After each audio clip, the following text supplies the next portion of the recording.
It all started when Darwin was nominated to be the naturalist on the British Admiralty's Grand Voyage on the Beagle.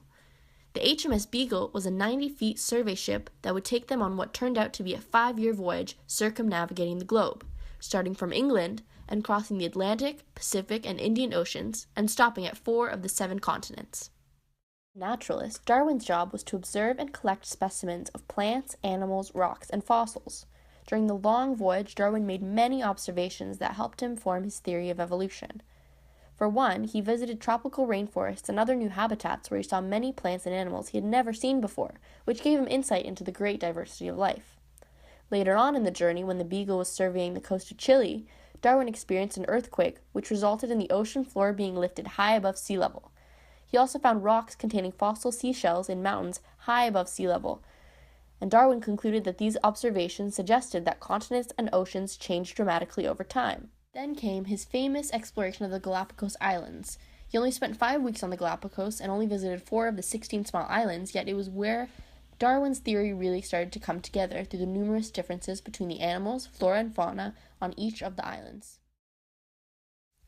It's important to note that individual Galapagos Islands differ from one another in important ways, such as some are rocky and dry, while others have better soil and more rainfall.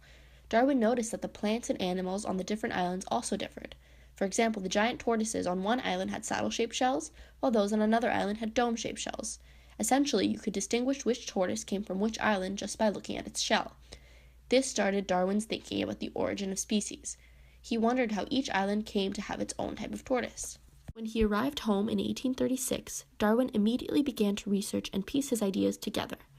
Darwin hit upon the idea of natural selection, which combined his knowledge of variation and inheritance with his readings of Malthus's essays stating that more organisms are born each generation than can possibly survive and reproduce. Essentially, the organisms with the heritable variations that make them best suited for surviving are the most likely to produce offspring and to pass on their recipe for success to succeeding generations. When environments change, different variants will be favored and evolutionary change will occur. These new ideas made his observation on his trip make sense. For example, finches on the different Galapagos Islands had a differently shaped beak on each island. This can be explained through natural selection. For instance, one island contained large seeds, and thus the finches with the more desirable trait for that, the large beaks, survived and passed down the trait until all of the finches on the island had the gene for large beaks. Through his observations on the voyage, he was able to piece together his ideas, which led him to a complete theory by 1839. 20 years later, he published his book on the origin of species by means of natural selection. This ignited the study of evolutionary biology and led to the concepts we have today.